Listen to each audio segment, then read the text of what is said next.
be back in the studio for Families Matter, St. Lucie Public Schools Parenting Guide. Today, we are excited to continue to serve as your hosts. My name is Rebecca Benson. I'm a life skills parent educator with Student Services.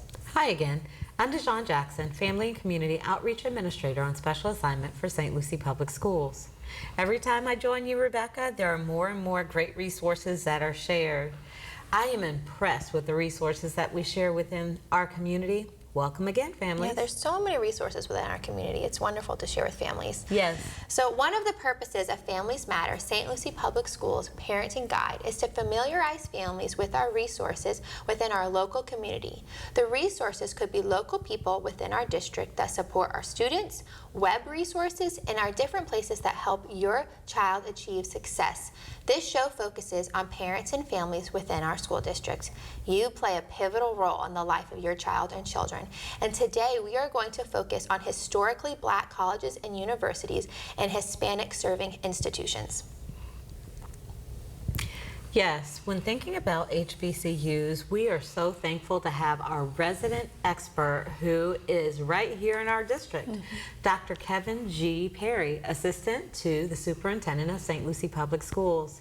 He is joining us for a special episode of Families Matter, where last time he was with us, he just scratched the surface of this very meaningful topic. Welcome back, Dr. Perry. It's welcome. Good morning. Thank you for having me. Can you remind our viewing audience who you are, what you do within St. Lucie Public Schools? Sure. I'm Dr. Kevin G. Perry. I am a proud graduate of an HBCU, Bethune-Cookman College. Got a master's degree from the University of Illinois and a PhD from the Florida Atlantic University. I am a long-time educator here in the area. Was band director at Westwood, choir director at Westwood, founding principal of Fort Pierce Magnet School of the Arts, and now have the awesome opportunity to serve as the assistant to the superintendent. Welcome. You have served such a wonderful role in our county. We're so thankful for you. Thank you. Yes. Thank you. So last year, Dr. Perry, you gave our viewing audience a history of historically Black colleges and universities and Hispanic serving institutions. Can you remind us why HBCUs were created to meet the needs of the Higher Education Act of 1965 and its amendments? Yes. Congress defines HBCUs as accredited degree-granting public and private institutions that were established prior to the Civil Rights in 1964. Their principal mission is the education of African Americans, and that the institution is accredited by a nationally recognized accrediting agency or association, SACS, it's common for us, determined by the U.S. Secretary of Education to be a reliable authority as to the quality of training that's offered at those institutions. For Hispanic serving institutions, they are Hispanic serving institutions because a minimum of 25% of those students are from Hispanics. Our school is comprised of at least 25% of Hispanic serving students, and there are specific criteria that those institutions must make as well to be designated, again, by the U.S. Secretary of Education as an HSI, Hispanic Serving Institution. Wonderful, thank you. So I believe that there are approximately 107 HBCUs nationwide and more than 500 colleges and universities in the continental U.S. and Latin American countries. And thinking about all of this, what is the geographical location of these institutions? And I believe that there are 4 HBCUs in Florida and other Hispanic serving institutions as well that are nearby. Can you touch on this topic for our viewing audience? Yes, you're exactly correct. HBCUs are located in 19 states, the District of Columbia, and the U.S. Virgin Islands. And those are predominantly southern states. HSIs are 29 states, the District of Columbia, and Puerto Rico. Yes, the oldest HBCU in the nation is Cheney University in Cheney, Pennsylvania, founded in 1837. Oh, wow. However, in the state of Florida, the oldest is Edward Waters College in Jacksonville, Florida. That was founded in 1866. In 1879, Florida Memorial, which is down in Miami, FAMU was founded in 1887 and Bethune-Cookman in 1904. The cool thing about those institutions, we know that the oldest, as I mentioned, in Florida is EWC, Edward Waters. But Florida Memorial University, FLOMO. That's where my brother graduated from. Yes, my dear frat brother, yes. It is the birthplace of the song that we know as the Negro National Anthem, Lift Every Voice and Sing, composed right down there. At Bethune-Cookman College, everyone knows the name of Mary McLeod Bethune. She was an advisor to presidents. And FAMU is nationally recognized for their engineering school and their school of business, ranked in the U.S. News and Reports. So that's why they continue to be important. I want to throw one more thing in about their importance, if I may. Absolutely. When we look at HBCUs as a whole, since we're talking about where they're located geographically, every year during the second week of September, the White House sponsors National HBCU Week. It is important because we know that 40% of all black engineers, 50% of all black teachers, 50% of all black lawyers come from HBCUs. You have 70% of all black doctors and dentists.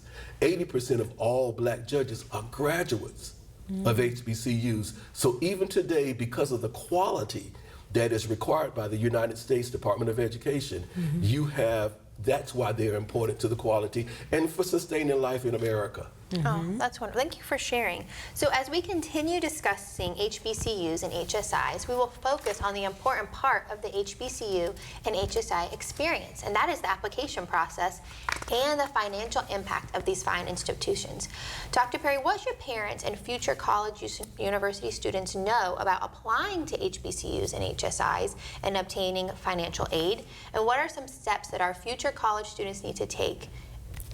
The cool part about applying at HBCU, there's a thing called the Common App. The Common App lists about 60 of those institutions. So one application fee, and then you could designate what schools will receive that application for you. Traditionally, if we're applying to FAMU or if we're applying to Grambling, Tennessee State, the University of Georgia, the University of Florida, there's a separate application with a separate cost. For the Common App, one cost, one application designated. Of course, every student has to do FAFSA. I'm going to back up, talk about applications again. The sooner you apply, the better. The Absolutely. better. FAFSA is opened, I think, in January, but the sooner you get it done, the better. Why? Because every student that wants to go to school, every student that wants to go to school, did I say every? Every student. They have to apply somewhere and they have to do the FAFSA, okay? You also want to have opportunities for scholarships. First come, first serve. Absolutely. So the sooner you apply, the better your opportunities and options are to getting accepted, but also to have those opportunities to get presidential scholarships, dean scholarships, or some local scholarship that may be applicable to that institution. Absolutely. Thank you for sharing. And last month on Families Matter, St. Lucie Public Schools Parenting Guide, we spent some time on one of our local high school campuses discussing the high school requirements leading up to graduation, leading up to that application process, and also obtaining the bag, securing the bag, Yes. getting the money for going out. Shout out to our Jaguars, who are a special guest on last month's show, because one of the areas that we could have emphasized a little bit more was the sample timeline, and you touched on that, and narrowing the search to top colleges and university choices. If a student is looking at an HBCU or an HSI, when completing that application process, but also backing up, like you said, completing testing requirements to make sure that they have all they need to get into that college or that university of choice. When should students start thinking about testing requirements, applications, getting all of that with the early admissions program?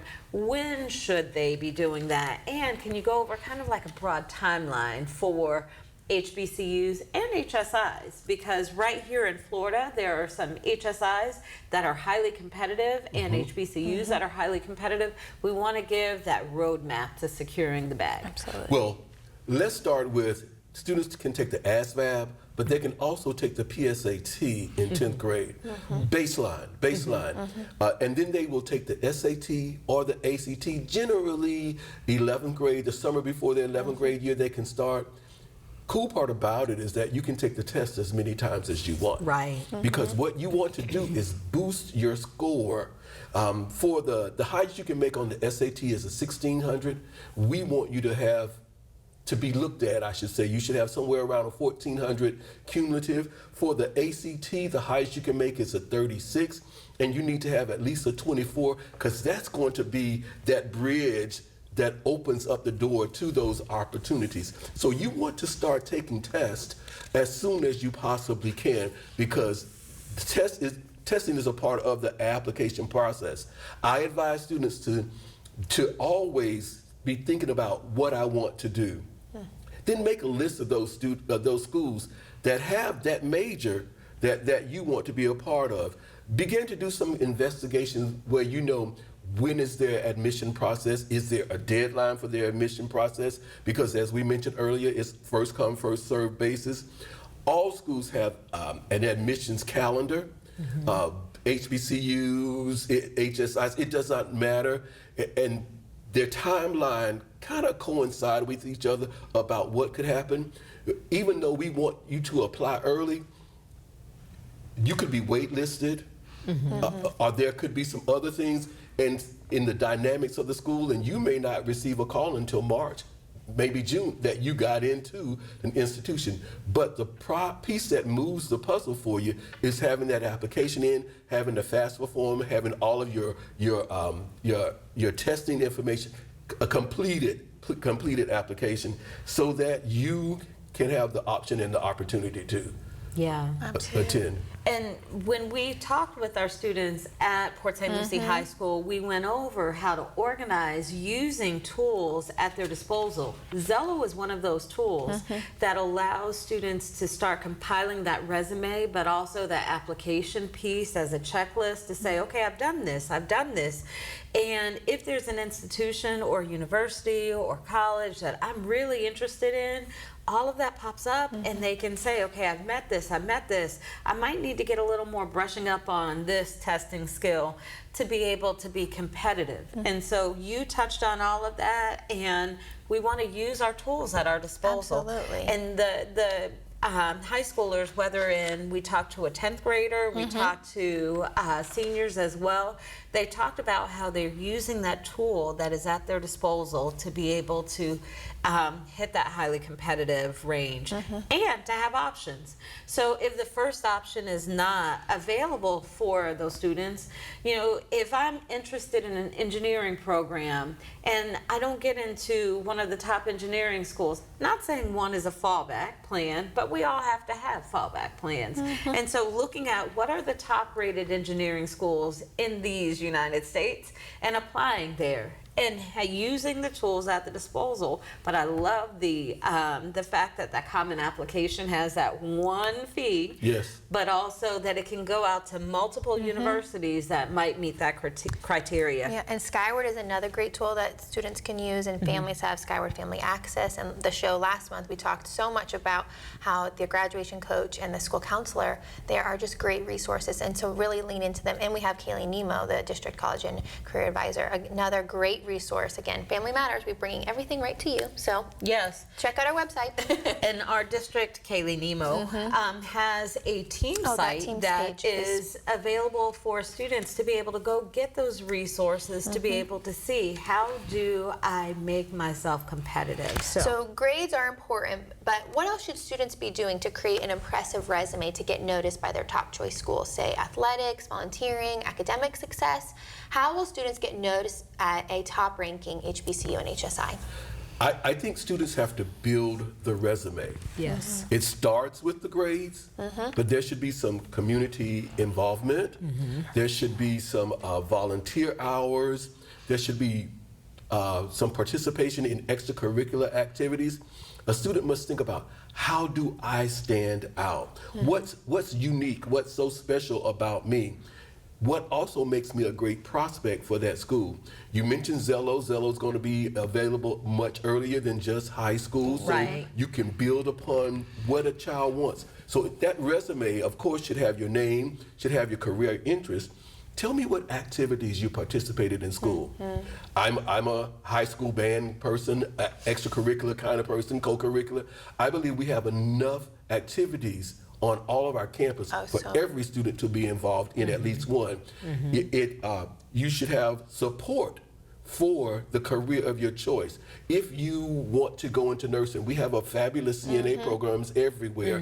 The hospitality industry, you have opportunities. So are you taking those kinds of courses that are applicable to your career? That's also on your resume. So we know we get resumes because we're going to look for a job. But going to school for students now, because it's so competitive, it's like looking for a job. So look for things, put things on your resume and be involved in things that'll make you stand out, make you special, to have people take second look at you. Yeah, you got great grades. All of us do. Yeah. But what's special about me? How do I stand out? Absolutely. Yes, and high school students might take advantage of being in youth groups such as the Precious Pearls, near and dear to my heart, the Men of Tomorrow, again, near and dear to my heart, Boys and Girls Club, 4-H Club, Rotary Club, JROTC, and the list goes on and on. All of these organizations might have chapters on the college campuses, or they might have affiliates on the HBCU or HSI campuses.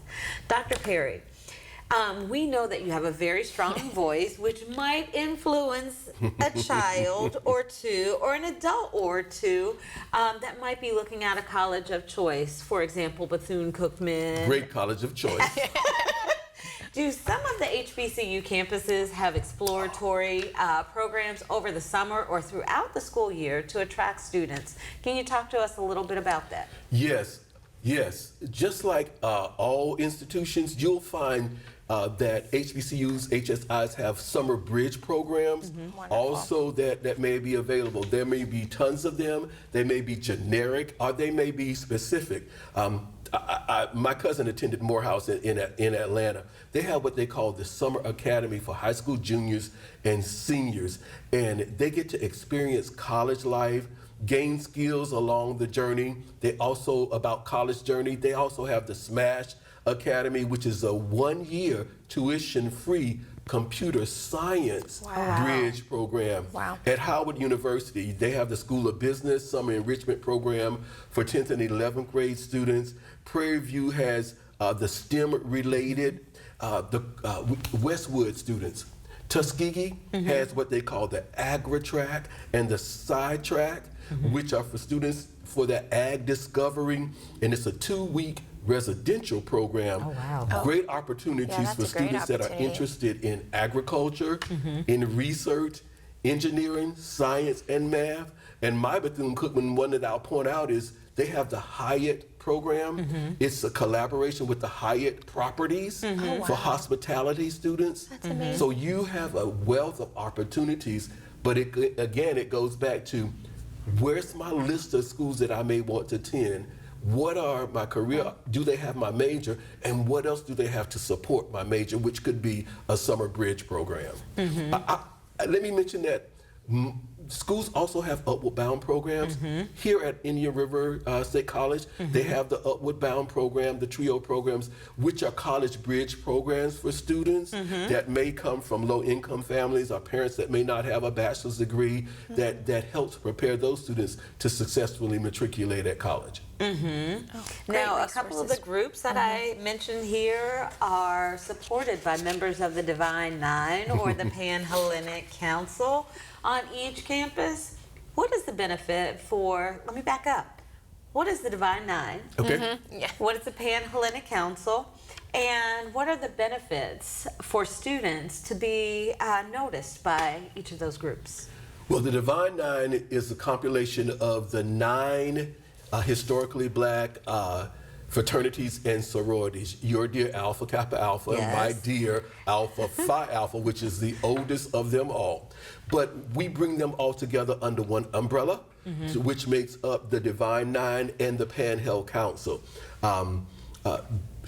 Originally started, because to answer to your why, as study groups to help students successfully matriculate. Still have that same focus, making sure that students successfully matriculate, but also giving back to the community as well on campus. Voters registrations, My Brother's Keeper, which means we go out and help seniors, that kind of thing. So we play a major role in the betterment of our communities, the betterment of society, but also the betterment of students on campuses so that they will successfully matriculate. We like to say we party hard, we stay up late, but most of all, we graduate. Now, when we think about those 9 organizations, we all may wear different colors, but the mission of all 9 of them remains the same. I may say Manatee Scholarship and Love for All Mankind when somebody say friendship is essential to the soul, but it gets to the core meaning of fellowship, of brotherhood, of success. When we think about those Divine Nine organizations also, we've graduated. They are also great connectors that help us with job searches, with job security. When we move into a community, we're new there, we don't know anybody. If we're part of those Divine Nine, I guarantee you we'll run into somebody that calls us brother or sister. Absolutely. And these organizations are not only on the college campus or university campus, but there's also the availability post-graduation within the community. Me, for instance, I'm a proud member of Alpha Kappa Alpha Sorority Incorporated, and I became a member after my experience in college. So, like you had mentioned, you have a connection all throughout the world, not just in the United States, but all throughout the world. And so that is so, so important. So, Dr. Perry, each year, St. Lucie Public Schools offers to students an opportunity to visit HBCUs and HSIs from around the country, all in the comfort of our own district, our own school district. So, when is this year's HBCU and HSA College Fair, and can you give us any details? Yes. First of all, let's start off by saying there's some 4,300 colleges and universities nationwide, okay? So the possibilities for students are endless. Our college fair, HBCU HSI, is designed to help students navigate the college education application and admission process. I like to say that our the mission centers around E, A, and O squared. It's about exposure, access, opportunity, and options. Oh, I love that. The fair provides students with exposure and access to higher education opportunities and help them understand the many options that are available to them. I was a student that applied to Georgia Tech, University of Georgia, Bethune-Cookman, Fort Valley State. I chose to go to Bethune-Cookman when I could have gone, but that's the cool part about this fair. Students see, oh, I have these options, I have access to that. But we do that, the fair, exposing them to some of what everybody knows, the University of Florida, everybody knows University of Central Florida, look at you, Florida State, everybody knows family, but there's so many other opportunities that are they're available. And again, our fair is going to be on January the 23rd, 2025. We are looking to have somewhere between 15 and 20 universities represented. We're already up to 13, so we're pretty sure we'll reach our 15 minimum mark to give those students that access and opportunity. January 25th, we let schools rotate in for about an hour, hour and 20 minutes, so that each school will have the same amount of time in the venue with these colleges and universities that support the HBCU HSI College Fair. And again, just to see students have an opportunity to say, oh, I didn't know I can go to North Carolina A&T for one of the best engineering programs out there. I don't have to stay in state. I want to go out of state. Mom, can I go out of state? You know, that kind of thing.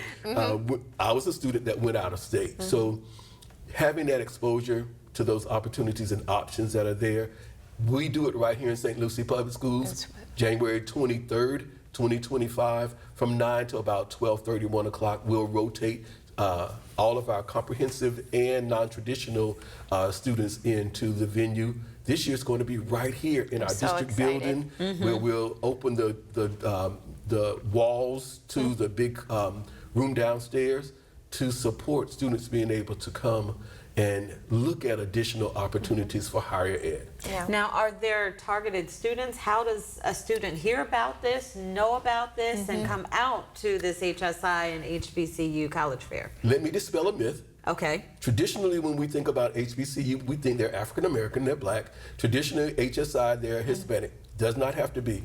All students are welcome. All students are welcome to come on their campuses through the administration, the graduation coach, and the guidance counselors. They will begin to make announcements, opportunities that will be here. They will even list some of the schools that may be participating that we know of at that time, so students can do a little research. Kayla Nemore is justthebomb.com. Okay, she's totally awesome. Yeah, absolutely. What we try to do is put together a flyer, a little pamphlet of the schools that are coming, which gives you just a little bit of historical information about them that will lead to your research about what's available to you, so that students can sign up with their counselors. Again, first come, first serve. Now, we traditionally say 150. But we're not going to turn 2 kids around because we're at 152.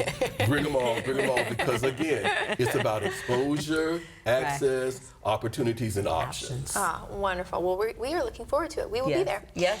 And we are so thankful for you joining us today and just the wealth of knowledge that you share with our families. It is so, so important and so needed. And everything that we talked about today will be linked on our Families Matter webpage.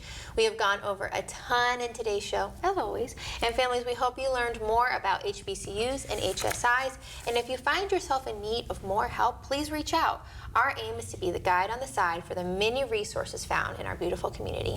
Now, if you have missed any of our shows, please tune in to WLX Horizon to watch it, catch up, and feel connected. Check out St. Lucie Public Schools social media outlets for our next show. Next month, we are dedicating our show to making healthy choices for both the mind and the body. Stay tuned. And remember, all families matter in St. Lucie Public Schools.